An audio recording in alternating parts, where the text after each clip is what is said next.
tafelgemeenskap. Op die Sondae en dae, nadat ons Sondag Trinitatis gevier het, gee ons aandag aan die Christus se verkondiging. Een van die temas handel oor die ontvangs in die kerk van hulle wat positief reageer op die uitnodiging van die liefdevolle en barmhartige God.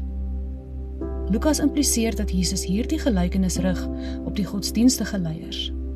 Hulle direkte beswaar staan in vers 2. Hierdie man ontvang sondaars en eet self saam met hulle.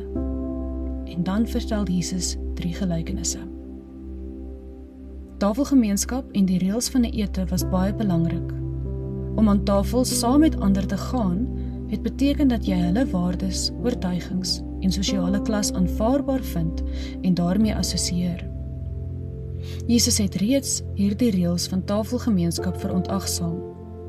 Hy wil aan die godsdienstige leiers toon dat tafelgemeenskap met sondaars noodsaaklik is, en dit word uit die 3 gelykenisse van die verlore skaap, muntstuk en seun duidelik. Aan die einde van die gelykenis kom die skaapwagter met die een verlore skaap terug. Hy is so bly dat hy sy vriende en bure byeenroep.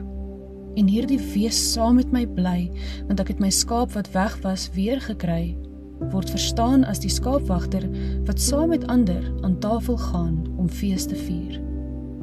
In die gelykenis van die verlore muntstuk gebeur dieselfde. Wanneer die vrou die verlore silwer muntstuk vind, is haar vreugde so oorweldigend dat sy weer aan tafel gaan saam met vriendinne en buurvroue. In die 3de gelykenis word die saam feesvier tot 'n hoogtepunt gedryf. Die vader is so bly oor die jongste se terugkoms dat hy 'n fees uitroep, sodat daar saam aan tafel gegaan kan word. Dan die tragiese. Die oudste weier net soos die godsdienstige leiers tafelgemeenskap met sy vader en broer.